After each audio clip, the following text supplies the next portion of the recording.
Hello guys, I don't think it's common knowledge, but the Italians actually joined the Battle of France on the 10th of June 1940. Now first up is the L333. Now the vehicle in question is a tankette. It's got 14mm of armour at the max, and this variant is the CC. It has a 20mm anti-tank rifle. Now the ones that were used in the Battle of France just had machine guns, or I believe twin machine guns. And also the L335 variant was used, which is a slight upgrade from this one. There was also an L3LF version of the tank, which had a flamethrower which replaced one of the machine guns, and the flame fuel was carried in an armoured trailer which was towed behind the vehicles. As you can see from the clip, the 20mm rifle that is on the CC variant isn't particularly effective against rammed vehicles. It was only a stopgap to try and make the L3s more useful further in life. It actually took a teammate to help me take out this tank. It would have been a general French tank of the time, and it really struggled to penetrate the armour of this tank in June 1940. So imagine just how much it would have struggled in North Africa when it actually came into effect. So let's move on to the aircraft. So the CR42 Falco was an evolution of the earliest CR32. It featured a more powerful engine and its aerodynamics were improved. The twin 12.7mm machine guns that it sported were actually quite heavy for the time, and they were really effective against other fighters. The aircraft was relatively agile, which was something noticed by the RAF, and they praised its manoeuvrability and noticed that the plane was immensely strong for its construction. However, by the time the CR42 came into effect in June 1940, it was already outclassed by other fighters, which were generally monoplane fighters, because by this time the biplanes were going out of date. Other variants include a night fighter, a ground attack aircraft, and a twin-seater trainer aircraft. Now for the BR20. At the time it was constructed, it was one of the most modern medium bombers in the world. They took part on bombing raids of the Toulon dockyards.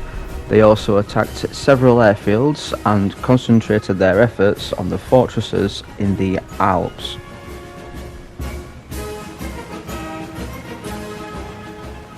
Now for the Breer 88, which could be classed as an attacker aircraft. It could carry 3 100kg bombs on the undercarriage, and it also had 3 heavy 12.7mm machine guns in the front and a turret with a single machine gun on the back. These aircraft concentrated on attacking the main airfield of Corsica, but the crews soon found out that the Breers were extremely underpowered and weren't very agile. However, the lack of fighters on the French side meant that they did not incur many losses. However, by the time of mid-November, most of the 88s had been phased out and stripped as useful equipment, as they were very poor in actual combat.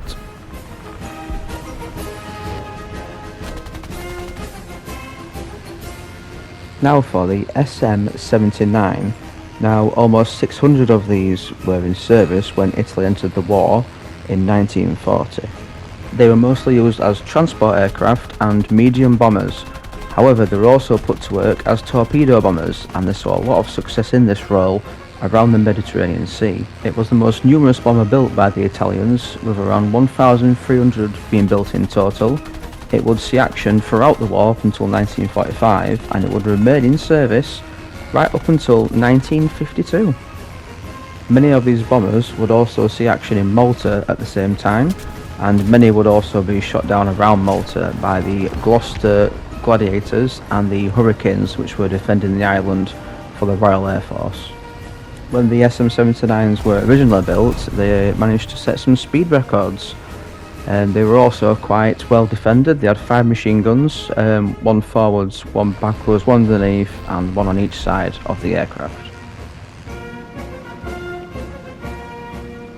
Now lastly for the Fiat G50. Now when Italy entered the war in June 1940, they possessed a total of 118 G50s that were available for operation. The majority of these aircraft would see action around the island of Corsica, where they would help to escort the SM-79 bombers on their attacking runs against the harbours and the airfields of this island. When the G50s were initially built, it was seen as a rather fast and very manoeuvrable aircraft. However, by the time Italy joined the war in 1940, the Hawker Hurricanes that it came up against outclassed it in manoeuvrability and speed. And also, the G50s were underarmed. They only had 2 heavy machine guns, whereas the Hawker Hurricane had 8 machine guns at their disposal. Thank you for watching this video. I hope you enjoyed it as much as I enjoyed making it, and I will hope to make some more in the future. Thank you guys, see you later.